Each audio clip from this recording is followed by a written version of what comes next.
Practice routines is a disaster. There is no way that if you're practicing multiple things a day on this instrument, that you're ever going to reach the level that you dream of. It simply does not happen. It's something that we use in the beginning to kind of get a good, feel of the instrument and practice a little bit of chords, a little bit of rhythm, some classical stuff perhaps. But in the long run, it's going to absolutely destroy your progress. And I have met many people who've been playing for 20, 30 years, and they still have practice routines. And it's the main reason, or sometimes the only reason, why they still play like they did for 20 years ago. But what they think it is lack of talent.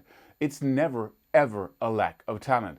Talent only comes in when we're talking about, taking the skills you have, and everybody can learn those skills, and then making something very, amazing music. That's kind of a mystical area sometimes. But, when it comes to building your skills on this instrument, you can totally do it, and you can do it to the level you want.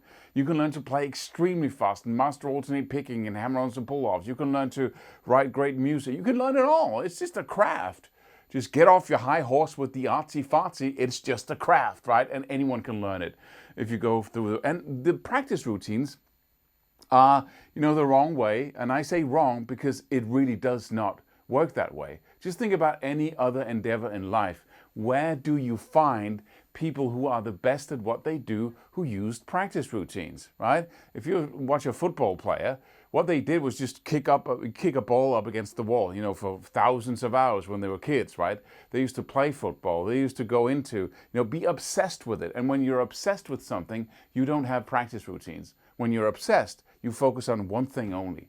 You focus on taking that free kick, or you're taking that shot from that place on the playing field, and then you just go thousands of times the same place on the playing field, just making that shot happen, right? Trying to hit the same point at the goal. And that's the trick. That's the trick to amazing skills. It's also called the principle of mastery, which is the opposite of practice routines. So what is it? Well, it's super simple. Instead of taking a lot of things and trying to nudge your way to success, right? Just one little tiny step at a time with a lot of things, like that. Then you take one thing and you bring it all the way to mastery. You destroy that whole unfocused way of practicing. And then, for instance, you might say, okay, I want to become good at soloing. Okay, so what's my weakest spot when it comes to soloing? Well, it's really my technique, I think, right? Because I know some scale shapes, but I can't really use these scale shapes because, I can't really play the notes fast enough, at least for my taste. So I start working on that. So what's the limiting factor? Well, maybe it's alternate picking. Okay, then I start working on alternate picking. Well, within alternate picking, there are many different challenges, going from string to string, picking on one string, playing triplets, playing sextuplets, playing quarter notes, whatever, right? There's a lot of different challenges in there. So what challenge is the one that you're going to kill this week or next month or this month, right? What is that challenge? Because you make it small enough and then you overwhelm it with massive action, massive amounts of repetitions, and that's going to kill that challenge. That's the way we go to war and have done so for thousands of years. You pick one battle that you know you can win. You never go into a battle that you know you can't win, and you can't win the practice routine. It's like fighting on a huge, broad front, and you're going to lose. What does losing look like when you play guitar? Well, not getting results, not getting to where you want to go, right?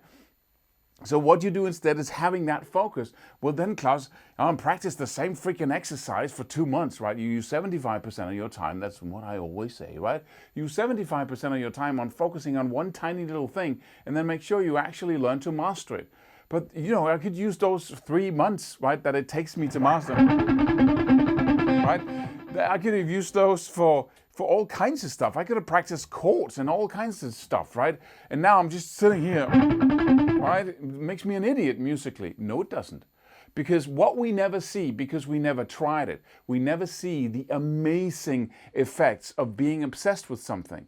And we don't need to be obsessed with something in order for us to do the same thing as the obsessed person, because obsessions create a crazy amount of focus and concentration, right? But you can just have the focus and concentration without being obsessed. And if you do that, then what happens is once you attain mastery over one tiny little thing, the brain has opened a door for you. And that door will allow you to learn anything that looks slightly like the thing you master, right? What if you can pick one string, then how about picking 2 strings, right? And it becomes immediately it becomes, how about going, so many things becomes so much easier once you master one thing. So it's like, this is your skill level, all your skills, right? Rhythm skills, playing, strumming, soloing, scales, everything, right? That's one line. And then we try to nudge by having a practice routine of pushing just a little bit for everyone, never gonna happen. But then what you suddenly do is that you do this, right? You push one area up, but notice it's not just a peak like that. It's like this, you push that up. And if you're good at that, which is, let's say, just picking triplets on one string, then other things that look like it, that looks exactly like it, follow, right? There are things almost right next to it that you can practice really fast and then get to the same level. And then what happens is this, right? You have that peak, and then things next to it are very much easier because, you know, they look a little bit like the skills. So and suddenly you get this explosion. Most people's development follow a straight line, right? Like you practice and you get a little bit of result. You have your practice room, you get a little bit more result. So it goes like this. And then you can look into the future and say, okay, I'm going to be 256 years old before I reach the point of mastery where everything I want to go, right? With all the things I want to master. But what really happens is once you start focusing on mastery and taking one thing all the way to the top, then you have an exponential growth curve like that, right? What you see when you don't do that is the beginning of the exponential growth curve. So you basically see the first start here, right? And that just takes forever. But that's the beginning of the exponential growth curve. And then suddenly it takes off because 2 plus 2 is 4, 4 plus 4 is 8. 8 plus 8 is 16, 32, and so on, 64, and 128, 200, and then suddenly we're in the millions, right? So your practice routines are holding you back. That's too soft to say that. They're a catastrophe, simply put. But why is everybody using them? Why did I hear so many people say that that's what you should have, right? Because they don't see. You might see some amazing players that say, you know, get a practice routine. But what they don't remember is that they used to be obsessed, right, with one thing. And so also when we learn guitar, we start out and we can't ask intelligent questions about how we learn things. We can't.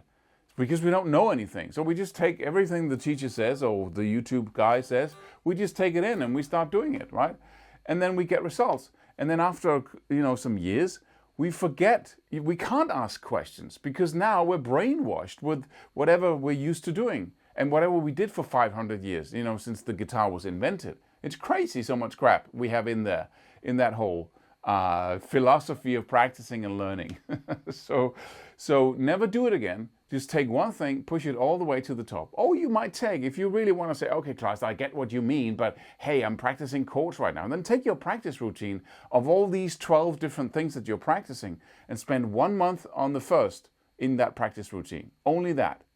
99% of your time or 75% of your time, and then fool around for the remaining 25 or practice the other things for the 25, right? And then the next month you go for the second thing in your practice routine, and then the next and the next. So you have, instead of having all 12 in a day, you have all 12 in a year. Try it out. I promise you, it's going to give you immense results. And now you go download our free course by clicking the link below and subscribe to our channel. Hit the bell icon, the like button, and please leave a comment. Please tell me, what are your experience with this? If you look back, can you remember a time where you really made progress on something? And can you go, you know, either substantiate this point that I'm making here, or, you know, say that doesn't fit my experience or whatever. I'm reading every comment, so please let me know about your thoughts about this subject here so we can get a discussion going. And then I hope to see you in one of the videos that pops up here on the screen or in the next one.